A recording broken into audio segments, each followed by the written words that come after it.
கர்த்தருடைய பரிசுத்த நாமத்துக்கு ஸ்தோத்திரம். பிரியமானவர்களே, இந்த 165ஆம் நாளுக்கான விசுவாச அறிக்கை, அது சங்கீதங்களின் புத்தகம் 33ஆம் அதிகாரம் 9ஆம் வசனம். அவர் சொல்ல ஆகும், அவர் கட்டளையிட நிற்கும். ஆமென். ஆம் பிரியமானவர்களே, நம்ம எல்லோருக்கும் தெரியும், வானத்தையும் பூமியும் உண்டாக்கினவர் ஆண்டவர்.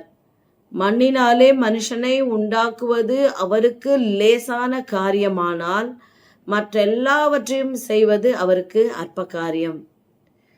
அவருடைய வல்லமை சரியாய் புரிந்து கொண்டவர்கள் மாத்திரமே ஒவ்வொரு சேலஞ்ச் தங்களுடைய வாழ்க்கையில வரும்பொழுது அதை தைரியமாய் எதிர்கொள்ள முடியும்.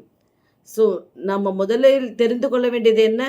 அவருடைய வல்லமையை சரியாய் நாம் அறிந்து கொள்ள வேண்டும். அதற்காகத்தான் வேதத்தை வாசியுங்கள் என்று சொல்லுகிறார்கள். இதுவரை நீங்கள் வேதத்தை கையில் எடுக்காதவர்களாயிருந்தால் இந்த நாளின் முதற்கொண்டு கையிலே பரிசுத்த வேதாகமத்தை நீங்கள் தொடும் பொழுதே வல்லமை உங்களுக்குள்ளே நிரப்பும் என்று நான் விசுவாசிக்கிறேன். வார்த்தை உங்களை நிரப்பும், வழிநடத்தும், அற்புதங்களையும் அதிசயங்களையும் செய்யும் என்று நான் கர்த்தருக்குள்ளாக விசுவாசிக்கிறேன். நீங்களும் விசுவாசியுங்கள். தேவனாலே கூடாத காரியம் ஒன்றுமே இல்லை. இப்பொழுது நாம் விசுவாச அறிக்கை செய்வோமா?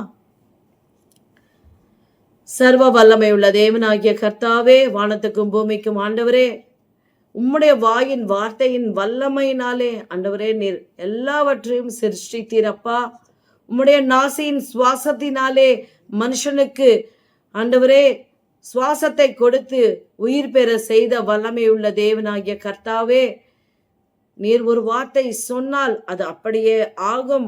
நீர் அதிகாரமாய் கட்டளை கொடுத்தால் அது அப்படியே நடக்கும். ஆண்டவரே, எங்களுடைய வாழ்க்கையிலும் ஒரு வார்த்தை மாத்திரம் சொல்லும், எங்களுக்கு கட்டளை கொடும், அவைகள் எல்லாம் நிச்சயமாக அற்புதத்திலே முடியும் என்று முழு நிச்சயமாய் விசுவாசித்து அறிக்கை செய்கிறோம். ஆமென். ஆம் பிரியமானவர்களே, வேதத்தை வாசியுங்கள். அப்பொழுதுதான் உங்களுக்கு ஆண்டவருடைய வல்லமை எந்த மட்டும் கிரியை செய்யும் என்பதை உங்களால் சரியாக புரிந்து கொள்ள முடியும்.